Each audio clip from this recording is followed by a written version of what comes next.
Janice Williams Ellis, Lucas Williams, my son, and his friend Mike Flatt.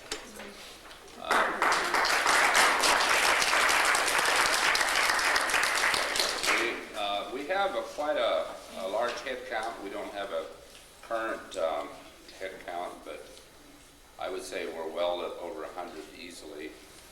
Not full bloods anymore. I think the greatest degree of blood is Betty and Lucille have more bloodline than the rest of us do. I have 5/8, I believe. I'm not sure. So our presentation today will be on the language. We want to, we have a story out of Dr. Zygmunt's recording of us from when he interviewed our people in the Paiute Mountains and the Rancheria area and down to Lorraine area. Dr. Zygmunt came through and my mother, Rafael Gerardo, their father, interpreted for Zygmunt. Many of the Indians didn't speak English very well, so my mother, Clara Gerardo, interpreted for Marie Gerardo. And a lot of Zygmunt's writings, you'll see reference to those names, Gerardo and Williams and Willies. These are names that can be found in Zygmunt's writings. So what we'd like to do is present an Indian story, and it's winter time, we can now tell them. It's tabooed for us not to tell Indian stories in summertime. It's bad for you and bad medicine. So wintertime was the time where there was family gatherings, cold weather kept people inside, and they would tell the stories. We had no written dialects, so everything was handed down verbally, and I'm sure if you heard the same stories every year, you would gradually learn to communicate those to your heirs when it came to your turn. And this is what we're doing now, is preserving our culture. We'd like Betty and Lucille to come here, and they will speak the language, and I will do the English part, and we'll be recording this for future use. Go ahead. We like to start.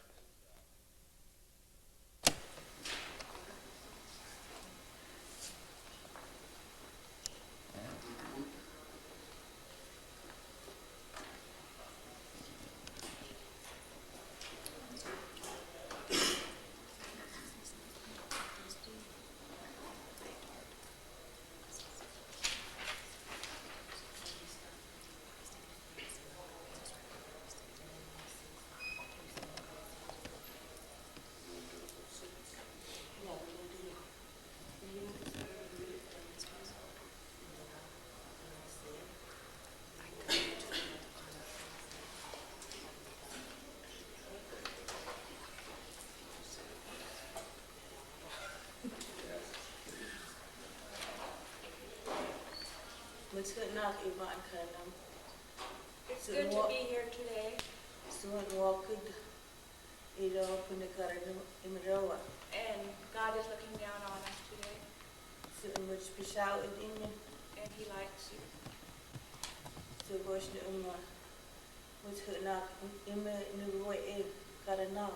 It's good for everyone to be here.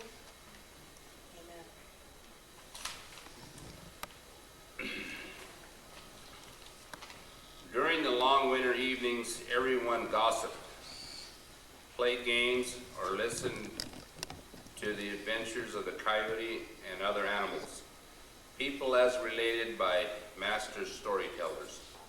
Coyote occupied an eminent position in Native American culture, aiding man, hindering, altering, wise and foolish, explaining and confusing. We also recognize each other as sometimes we may be cunning or will be referred to as acting like coyote, the sanab in our language. Okay, the first story recorded here will be, there was a trail over a hill There were many pinon trees over that hill. Coyote had his bow and arrow with him. Mabaan sa ubos tog mananek kauve. Sa ubos awnek tofi mabaan na. Sa ubos sana awnoni ne who's in your neck and way. As he was going up that hill, he was whistling a song. Someone whistled. The whistle called Coyote. Coyote wondered, who is that knows my name and is calling me? So was sana apanganin kaya na. So was kuskigat kanina. So was hane kuskiganin unrosa na aga. So was meaning han putsuduna. Niyayana. You have to be Indian too, really.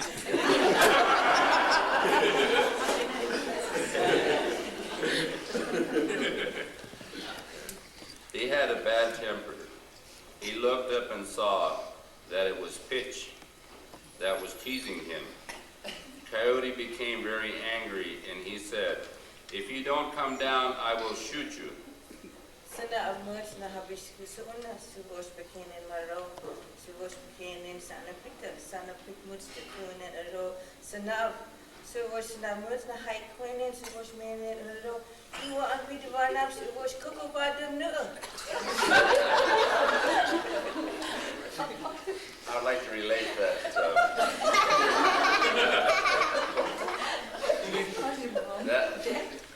The pronunciation and the character of the language is in that, just what you heard. It's gripping and very powerful and humorous and very serious. He shot it. He had just 3 arrows and shot it 3 times. Then he threw his bow at it.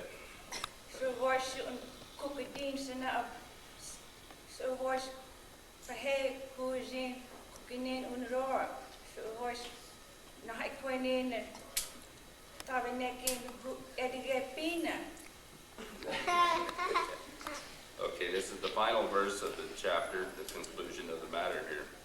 He was angry because he could not get his arrows back, and he didn't seem to hurt the pitch. So which mus na hainen sana abmuro. You want having quinin sana pit move on carnen so what? He became angry and hit it with his hand. It stuck. Okay. He said, "I still have another hand that stuck. I still have another hand that stuck." He said, I'll kick you." That's it. "That foot stuck," he said. Wait, that's it. Okay. So was much na ik kwenen tabenen so was moina so was sak kweneka mo repina so was menen nutana vaduma so was much hotanen nabin much sak kwenek so was He said, "I have another foot. I'll kick you harder." And he did and stuck there. So was na much na hainen no sana pit so was me na no soup. Na bugit no ho tanavadu. So was tanen so was karkonin mabana. That's the coyote, one of our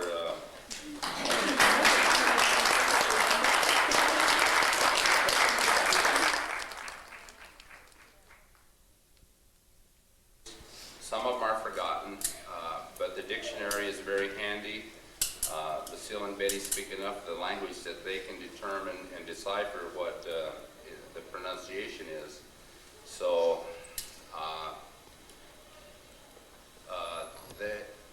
some had asked me for the clear pronunciation of winter home. How do you say winter home? Tomo-Kahni. There is Tomo-Kahni. You see that little accent from the throat again.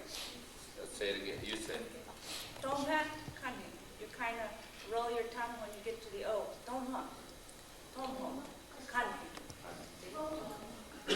Tomo-Kahni. Tomo is winter. Tomo also is winter. When I pronounced the word last night, they were under, I said I was being influenced by the Heritage Lake in the state park. I was saying Tomo-Kahni. They looked at me rather strangely. I wanted to clarify that today. Those of you that need to learn that word, there is an accent in there. Okay. Okay. We're going to have ad-lib a conversation, English and Indian. Greetings, how are you? And continue a little conversation. Oh, no, ute. He says, how are you? And she says, I'm doing good. Mus Pushabi Uva. What's your wife Ivan Uber? She says something about a pretty day. It's a pretty day outside and it's beautiful and warm outside. Say, I grew up later, you know. Are you trying to say that gray hair no man? I'm not too much older than that. No, they had the privilege of, their parents spoke to them in Indian as their first language. They learned English second. They grew up with the elders, and all the elders were, we had large families, and they all shared together. We had grandparents, aunts, uncles, and cousins, as high as 14, living in one adobe house in Paiute Mountain. It was the only shelter they had. And so Betty and Lucille had that privilege. My parents didn't teach me and my sisters Indian as a first language because they were ridiculed when they attended school for the first time and they didn't speak English. And they told us that they didn't want us to have to go through that, what they did. They intended to teach us the language later, but later never came. And what we do remember, and I speak broken English, and I understand more than I can speak, but that's just the way it is. So please continue, make conversation and interpret. What's out to me van together, we got them. There are a lot of people here today. Your Savosh Hana Big Vadum. So what are we going to talk about today? Savosh Hinsuna Menam Povita. What is it? What are we saying about the bear? Poet means a bear. Pugos, Dog, that means a dog. Natu, Natu is a cat. Sanav, That's a coyote, the story we told. Wishikisha, That's the bird. Muhutsa, That's the owl. Tuhuki Povita. The black bear. A vet mapus. A large lady. That gives a lot there. Quiet out there. A peach. That's a little boy. Pishoche. Children. Nes. A young girl. Evo. Boys. Pishabuch. Pretty. A tabuch. Bad. Now. Means to sit still. You want to be Gavanam hour. Don't talk too much.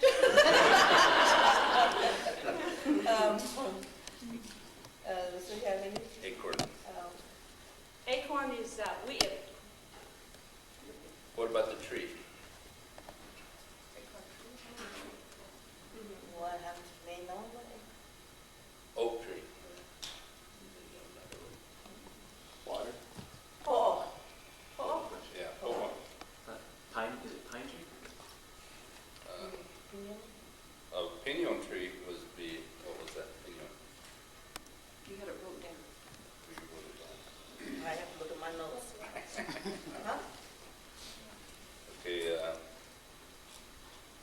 deer, Tahia. Tahia. Tahia. chia, Pasika. pasita, quail, Ah. Tari. odd. So a lot of the words you have to roll your tongue in order for someone to really understand what you're saying. And sometimes some of the words are very difficult. And I was telling Harold the other day that one of the hardest words to say is work, because you have to really roll your tongue. And to do that, when I say it, you can hear that I am rolling my tongue. We hide it. So you can hear my tongue. We hide it. Your tongue rolls inside of your mouth as you're saying it. You don't say it right, no one would know what you're saying. My brother, when we were growing up, had a hard time saying that. He would tell my mother that he was going to work, and he tried to say that.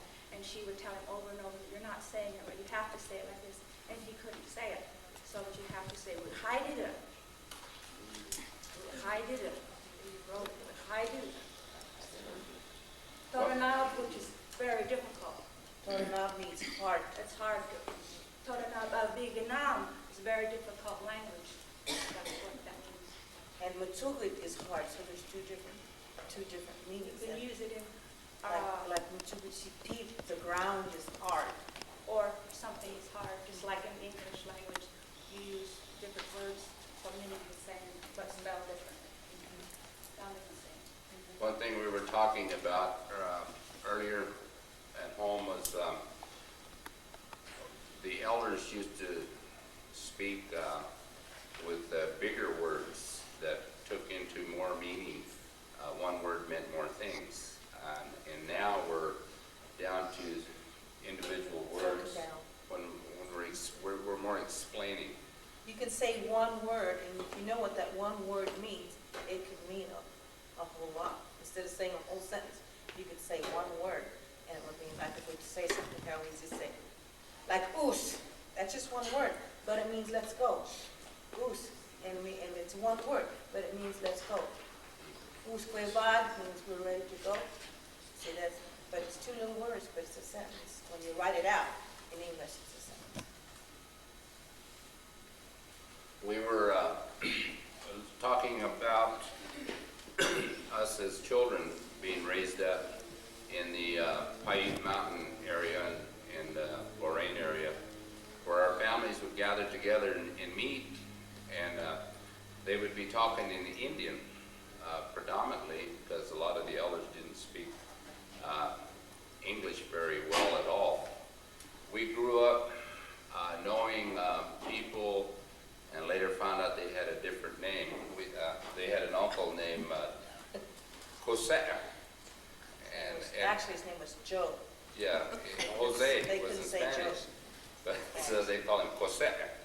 But that's the Indian accent that was given, you know, and that's how Harry was Hottie. Harry. Headed boots. Yeah, that was it. And that was Harry McKay. He was uncle, and the accent was so thick when they spoke English. And they also used a lot of Spanish words were indoctrinated into our culture because there was no word for that.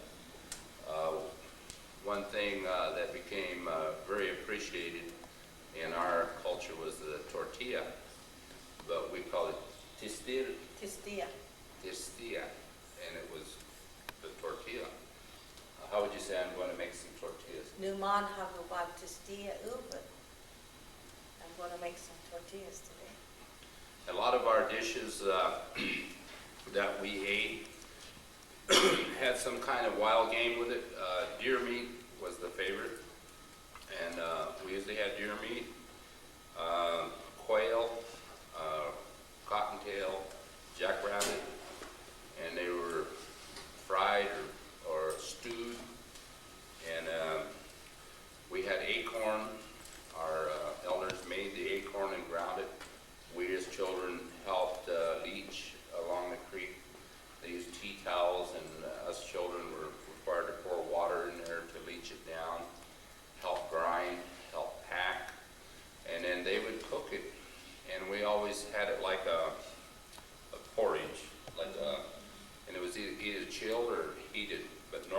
was chilled, it was fine, like a jello, and fine texture. And that was always served with the meal. And we grew up with beans and tortillas from the Spanish culture that foods usually consist of beans and tortillas, fried potatoes, and fried meats. And we also had another fry bread. We called it pililis. And we don't know where the word came from or which language it is in, but it was basically the tortilla with, they would punch holes in it and deep fry it in fat.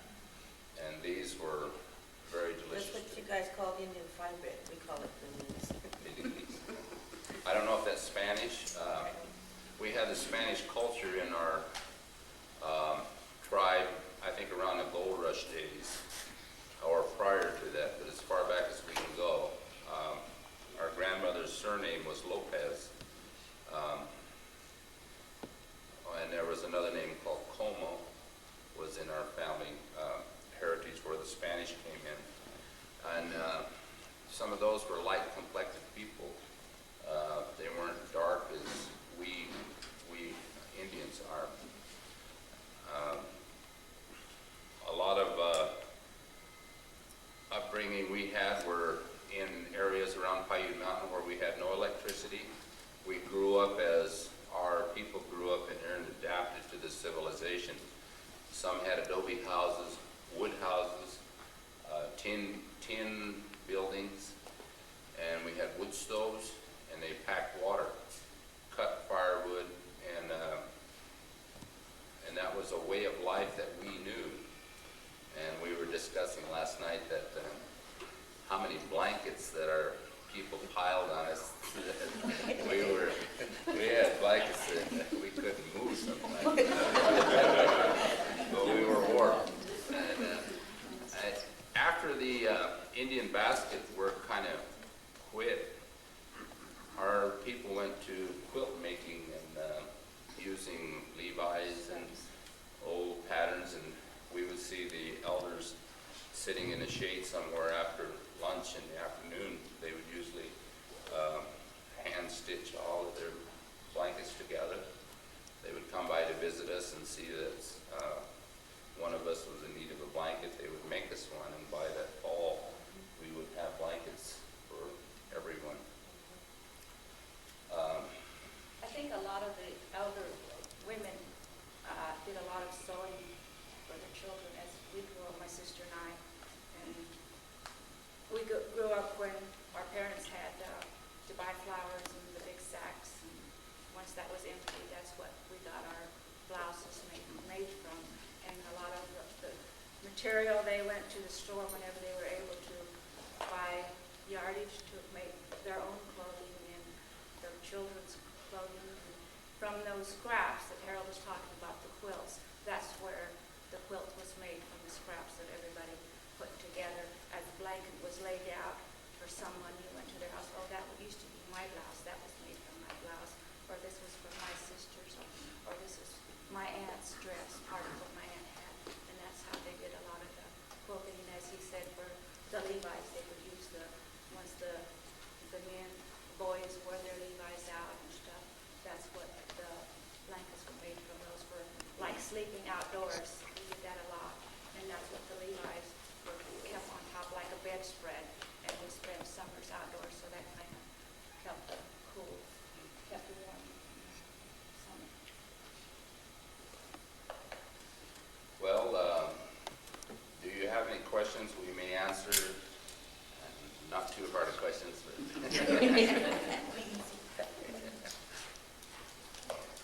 yes. Would there be similarities in Indian languages from one tribe to another where you could understand each other? No, the dialects are different. I compared ours with the ones in Bishop, and there's just a few words that sound almost like ours. We haven't really found anybody that speaks our language except for two ladies. One lives in Pasadena, one lives up in Isabel, and they're the only two that we know of. They're like 80-something years old that speak our language that's left. And like I said, I've compared ones in Palm Springs, because I live down that area, and theirs is entirely different in how they speak. So all languages are different. Are you teaching your language to young people? Your I young do, people? every winter. Harold has come last year to help me. We did a Indian fundraising last year, and I do some storytelling at powwows. I talk to my children. The little ones, they know. And my son-in-law, he's white. It's kind of funny because I'm not thinking anything against white, but he's white. But we can go in the store, and he'll be standing next to me, and he'll see something, and he'll say it to me in Indian. And I'll just laugh and look at him and laugh. And it's kind of cute because he remembers, you know. He'll say something, oh, look over there, Mom. He said, look at that. He'll say it in Indian, and we'll just laugh at him, you know. And the kids are the same way. They won't say it in English. They'll say it in Indian. And then, of course, it's funny. It's like Spanish. If you break down Spanish, you ruin the whole meaning. And same thing with Indian. If you don't say it right, it doesn't sound right. It's not funny. And when you do say it, and you try breaking it down, it's not funny at all. If you repeat it in English, it's flat. There's nothing to it. So you have to think Indian way, I guess you'd say. You know, like I said earlier, if you just use one sentence, it would mean many things. And we automatically know what, if he were to say something to me, I know what he's saying, instead of saying all of these words. Yeah, I think the language for itself, as our younger generation grows up, I have a very young grandson, and I'm bound and determined to teach him the language because my son does not know the language. North of Mexico City, there's a friend of mine who's a Nahuatl Indian, and he's teaching a class every day in his language and also the culture. And actually, the parents pay him to do this. It's kind of interesting. Yeah, they say the elders, the friend that she was talking about, the 80-year-old woman, her grandchildren also want to learn, but her grandchildren are older now, and she says it's very difficult to teach the Indian language to someone that is already up in years. I'm not saying real old, I'm saying teenage years. A lot of them, my son, I have to admit, wasn't ready for it or didn't want to or wasn't interested in it. And just like her children just know a few words to know basically what you're talking about, but to talk to me or her, they're not able to do it as conversation as we learned when we were growing, because we both parents were Indians, and her and I learned as children. And I was telling Harold this morning or last night that we used to play house together, and we'd be talking the language, trying to carry on conversations like our elders. And I remember my dad was there listening to us and went and told my mom, the girls are out there, they're talking Indian, did you know that? She said, yeah, but don't laugh at them because they won't continue. And then that's how we learned and just kept on and continued the conversation with each other, and then learning with our elders. And like Harold says, on the gatherings, harvests and stuff, that's how my sister and I learned. A lot of that is from the elders listening. How do you say that? What are you saying? What are you trying to tell me? And they would tell us, and so we would continue the same thing, and that's how we continued on learning more and more. And I'm learning more now because I'm away from it with my Indian friend down in Pasadena. I go see her, and we talk, and I refresh her memory, and she refreshes mine. She calls me, how do you say this? For my granddad, and I'll tell her, oh yeah, I remember that. But when you're away from it, you know, families just spread apart, and you know, you're in contact every now and then. And then, like with my sister, we talk.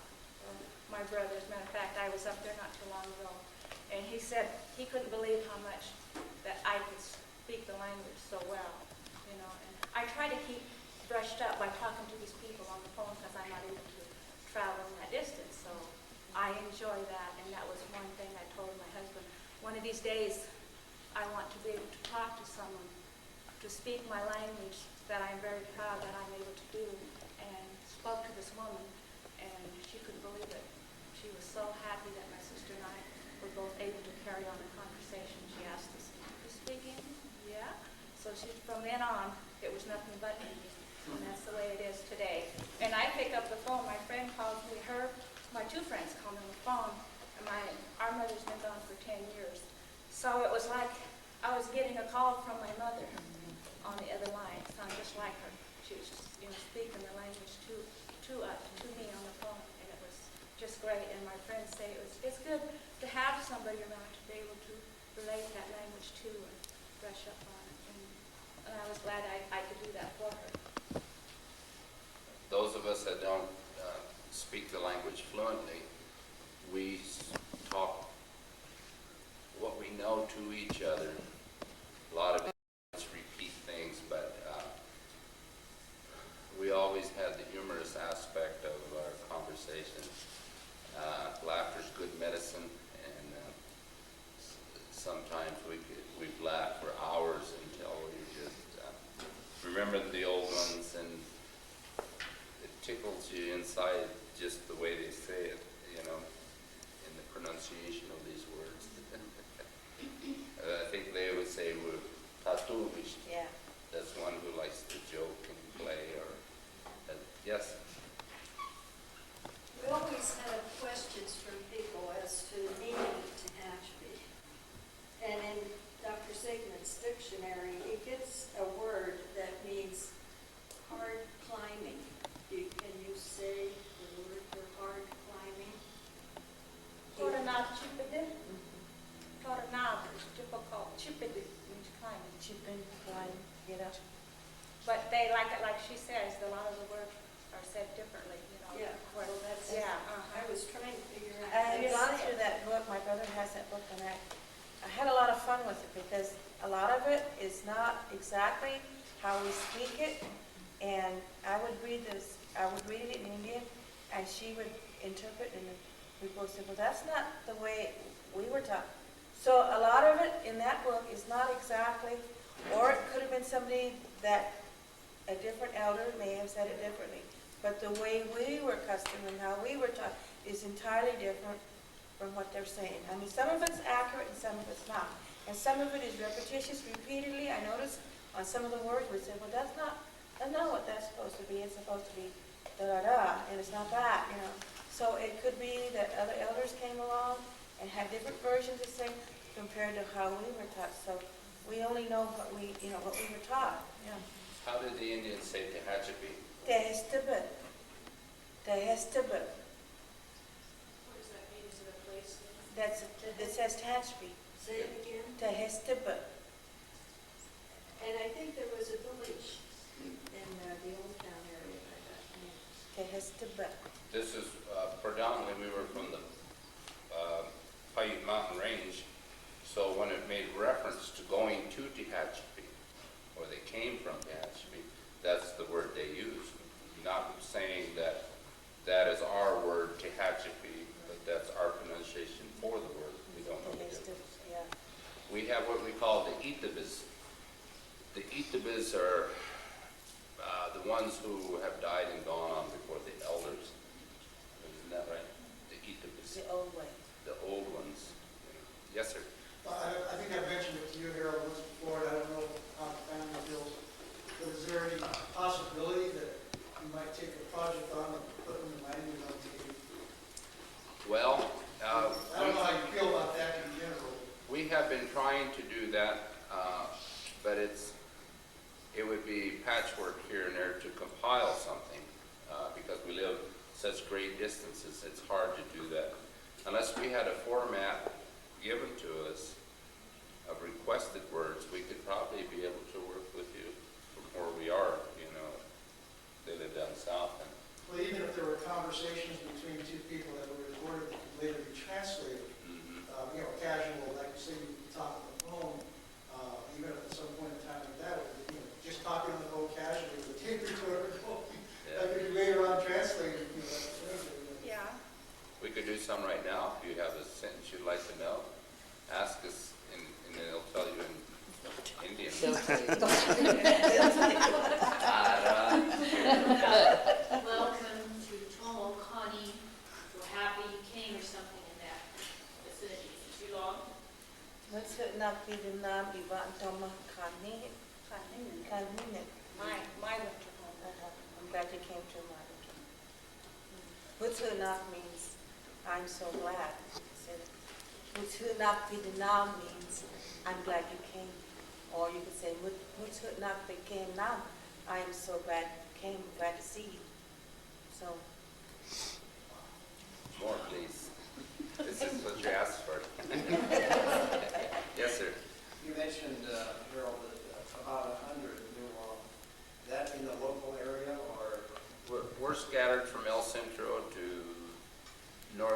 Central California, Nevada.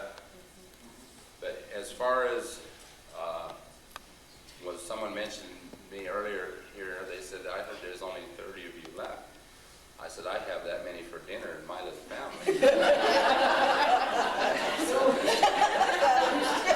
Every month.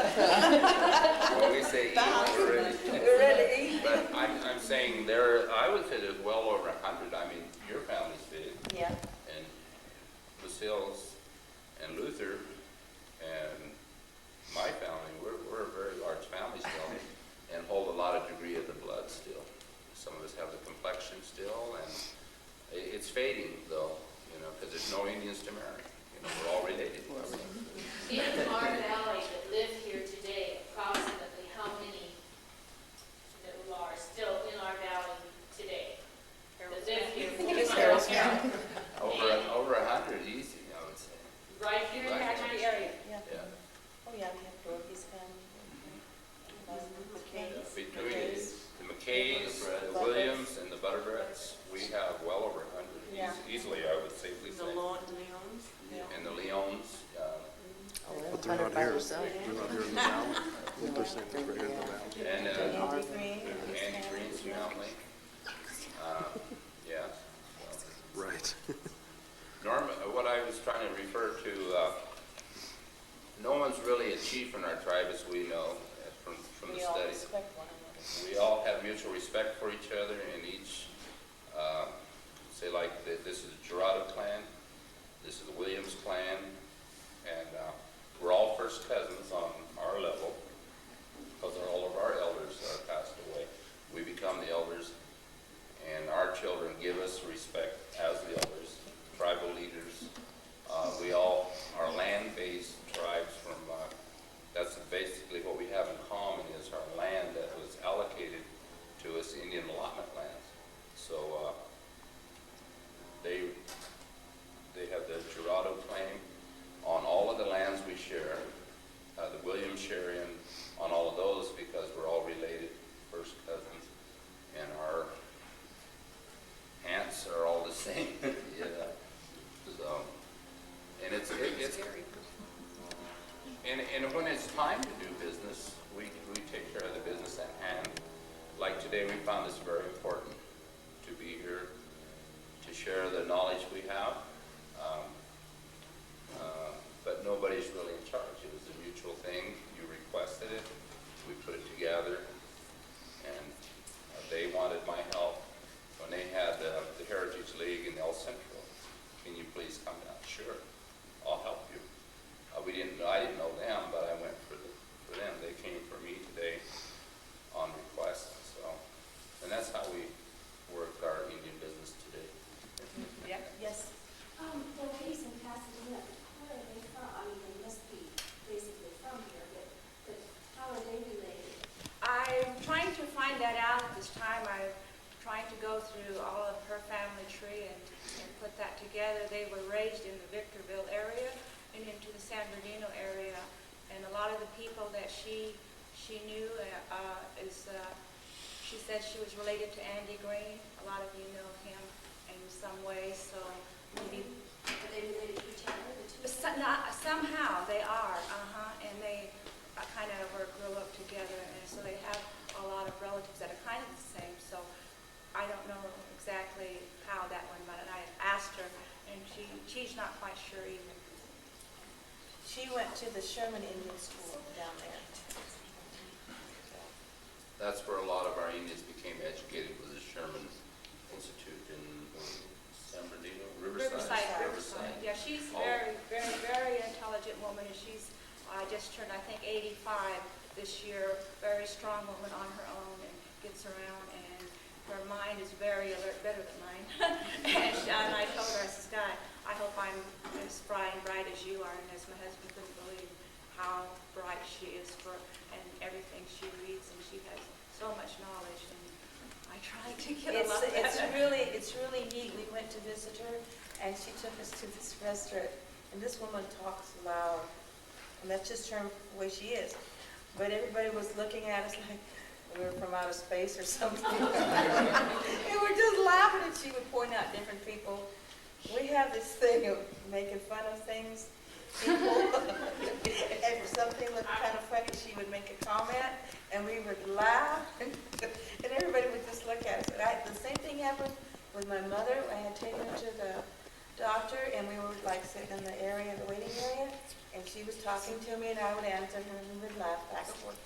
The receptionist, she kept getting up and looking down at us, and she'd sit back down, and we talked some more, and she'd get back up, and she'd look at us, and finally she said, "What are you guys talking about?" And what do you mean? She says, "We're sitting here listening to you guys, and it sure ain't Spanish." What are you guys saying? I told her, we're Northern Paiute Indians. Oh, she said, "Well, we're sitting here for an hour listening to you guys, trying to figure out what you guys were saying. What you were saying." But that's the neat part, I work with, I live down by the border where there's 100% Mexicans, and I'm the only Indian. I tried to take a Spanish class, forget that, because I would try to throw in my native language, and that didn't work. And they told me, she would come in there and we'd start talking. They'd say, "You guys are talking about us." I said, "Well, then that's how you guys sound to us when you're talking. And you guys just rattle away, and we're all just looking at you like, they're talking about us." I said, "That's the way it is. When she comes, we just talk about you. We're not talking about you. We're just having a conversation about what's going on in her life and my life. It's nothing about you guys." But they do get kind of offended when we speak it, and I tell them, "You shouldn't do that. You should be proud of your language, just like I am. I'm not talking about you guys. We're just talking to each other about what happened to you last week or what's going on, that type of thing, But it's interesting, when you talk the language, people just look at you like, where are they from, They're not from here, Yes? Have you ever had occasion to speak with other Indians that have the Nunnik language, like Chemehuevi or? No. Well, like I said, the only ones that I- it was. If you Yeah, could I tried, but with that one person I spoke to, it was entirely different from what we had That's learned. what Sigmund says. Yeah, and she also said, I asked her, "Well, then why didn't you continue?" Her grandmother got upset with them because you know how kids are, they laugh, and her grandmother got mad at him and said she wasn't going to teach the language, so that stopped it right there. Indians are very sensitive about their culture. They don't really like people to know too much about them. They're very secretive, very discreet. And I think we were kind of taught like that when we were growing up. We were kind of to ourselves, and so we're kind of coming out of the woodwork. I think right now, if they knew that we were sitting and telling you guys, they would roll over their graves, because this is sacred to them. Our language is very sacred. It's not to be printed. Basket weaving and all that stuff. I remember Mom was saying, it's very sacred. That's theirs. They didn't want nobody else to know that. That's why I said they'd probably turn over their grave. They knew we were sitting here talking, But it's interesting, because I think you need to know that, because the culture's dying off. And it's interesting to hear how other people were raised and where they're coming from, I think that's neat. Yeah. This guy. Was that Zygmunt Book the first attempt to record the language in the written form? Yes. Yes. Are you doing that? Are you guys doing that now, or is that not part of your It's- beliefs? The only work we have is what Zygmunt did. We don't have the written language, so. It's not written. And I said it's very sacred. I recall growing up hearing people talking about Dr. Zygmunt, how the little women would throw rocks at him because they didn't really want him to know too much about us. It was sacred to them. And I think there's a picture of a lady. She has her hand behind her back, and I asked my mom about it. Emma. Yeah, I asked my mom about it. She said she has a rock behind her. It's Dr. Zygmunt, because she really didn't want to know. And it was like he was sharing with us last night, and he had gone somewhere and was talking to an Indian lady that was doing weaving blankets, and I was telling him today I was going to put my hand down like this, because that's the way Indian people are. They will not talk to you. They don't want anything to do with you. And then when we were growing up, we used to run and hide. Yeah, we did. were like half wild quail. Uh-huh. And when a car was coming, we just disappeared in the sagebrush. Because that was what we were told, you run I and think hide. it was because years ago, your people were so put down. Yeah, we were mistreated, yeah. Yeah, because whenever we'd see somebody, they'd tell us, I don't want you talking to them, or you hide.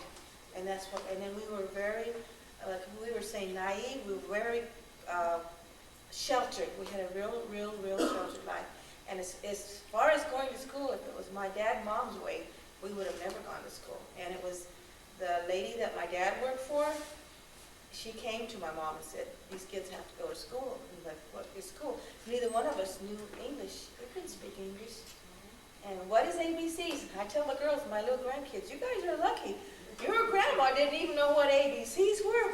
What are they talking about? And what is numbers? We couldn't even, I remember my mom would take her little spoons and forks out, try to show us what she knew, because she went to the 6th grade. My dad only went to the 2nd grade, so there was no education there. And it was hard, and I tell them that's where they had their advantage now, because they get their help from the parents. We didn't have that, and it was very hard learning the English language, trying to understand what they're saying, and especially going through school. It was, I think, really hard, and changing your culture from Indian way to white way. It was hard. It's really hard. I would just like to thank all of you for sharing with us and to let you know that with the knowledge that we gain from you will come the proper respect. Thank you. Thank you very much.